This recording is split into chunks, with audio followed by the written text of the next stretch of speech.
अक्सर आपके बड़े बूढ़ों ने आपसे कहा होगा कि ये संसार दुख का मूल है और ईश्वर भक्ति उस दोष से दूर जाने का मार्ग है। किंतु सोचिए, यदि ये संसार दुख का सागर होता तो क्या नियति आपको यहां पर जन्म लेने देती? क्या ईश्वर यहां पर अवतार लेते? जब समस्याओं पर हमारा वश नहीं चलता, हम आरोप लगाते हैं इस संसार पर। यहां के लोगों सोचते हैं कि काश मैं यहां पे आया ही ना हो।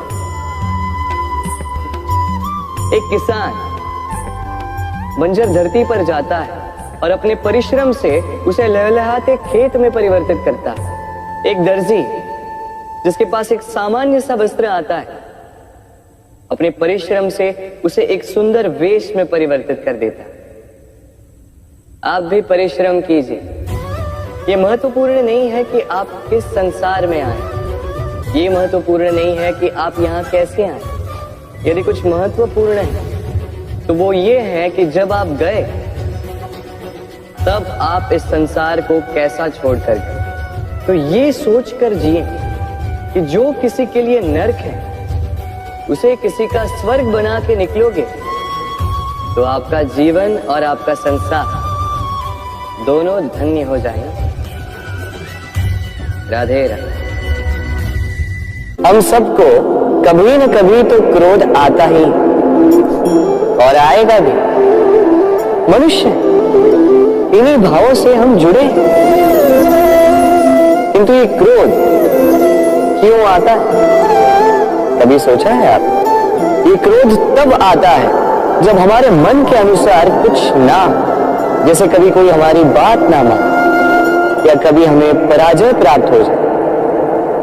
किंतु इन सारी परिस्थितियों में आधार एक ही है कि कहीं ना कहीं किसी न किसी स्थान पे हम दुर्बल हैं। क्रोध जन्म लेता है हमारी दुर्बलता से और फिर वो हमारी सबसे बड़ी दुर्बलता बन जाता है। यदि क्रोध को वश में ना रखा जाए तो भ्रम जन्म लेता है।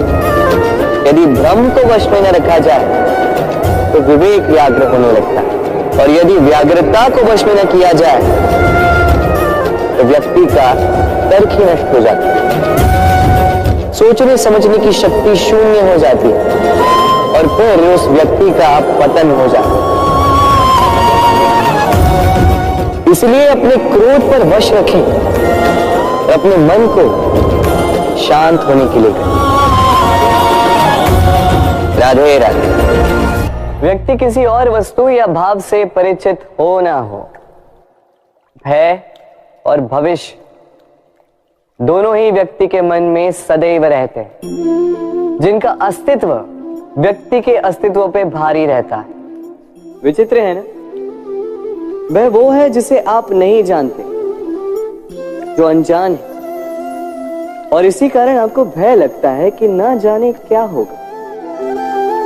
भविष्य वो है जो अब तक घटा ही नहीं, तो जो घटा ही नहीं उसके विषय में चिंता क्यों? आपके हाथ में है वर्तमान। वर्तमान के कर्म सत्य मन से कीजिए और सोचिए ये कि अपने कर्मों को और कितनी श्रेष्ठता से किया जा सकता है। इसलिए आप विश्वास कीजिए,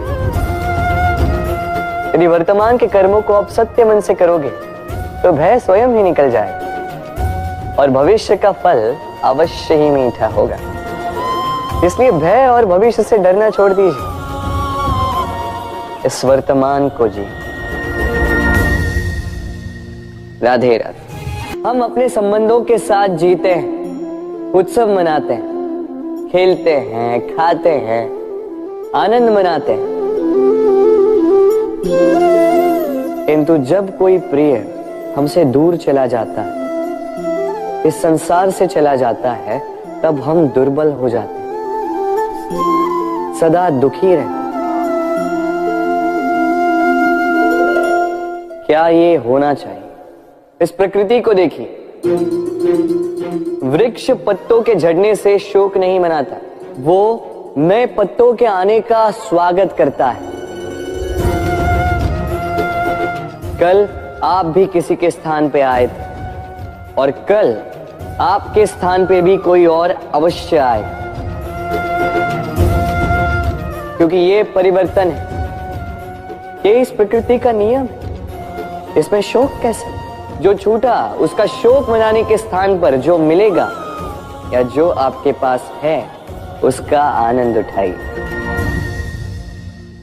राधे राधे। हमारे पास अक्सर बहुत लोग आते हैं, कुछ को हम समय देते हैं, कुछ का हम तिरस्कार करते हैं, किंतु तिरस्कार कभी नहीं करना चाहिए। किसी व्यक्ति के आपके पास आने के 3 मुख्य कारण होते हैं: भाव, अभाव और प्रभाव। यदि कोई आपके पास प्रेम भाव से आए तो उसे प्रेम दे, सम्मान दे। यदि कोई आपके पास अभाव में आए तो उसकी आवश्यकता समझे और जितना हो सके स्वयं से उसकी सहायता करें। और यदि कोई आपके पास प्रभाव के कारण आए तो भी उसे समुचित सम्मान दे। स्वयं को भाग्यशाली समझे कि कोई आपके प्रभाव में, किंतु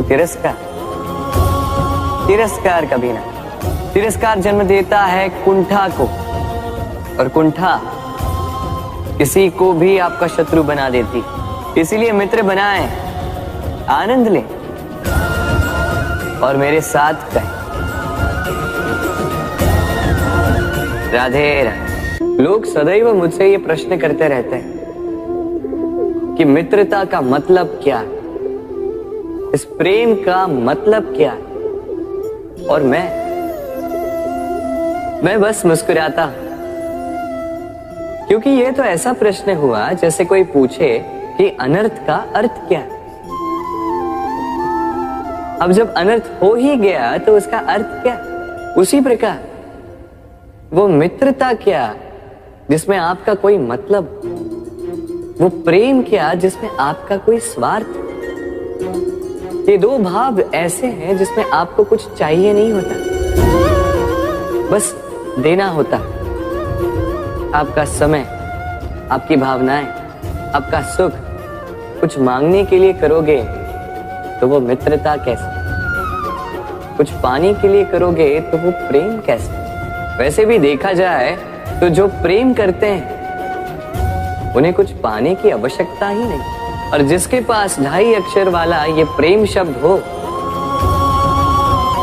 उसके पास तो इस संसार का सबसे बड़ा कोश है। तो आप इस कोश को बढ़ाइए और मेरे साथ कहिए राधे राधे। हम मनुष्य साथ रहते हैं, आनंद पीड़ा मिलजुल कर बांटते हैं, समय पड़ने पर सहायता देते हैं, सहायता लेते भी हैं, किंतु क्या सदा सहायता लेना उचित है? अब आप में से कुछ कहेंगे बिल्कुल उचित है, इसमें बुरा ही क्या है, मनुष्य ही तो मनुष्य के काम आएगा। बिल्कुल उचित कहा आपने, किंतु सदा के लिए सहायता लेना उचित नहीं है।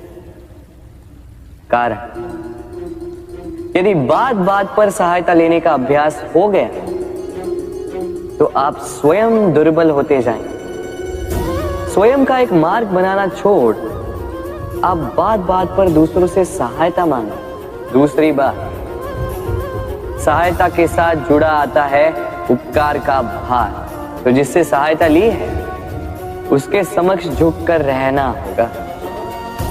इसीलिए संकट में भी सोच विचार करके सहायता लें, क्योंकि संकट तो कुछ दिनों पश्चात निकल जाए, किंतु उस उपकार के ऋण का भार जीवन भर आप पर रहे।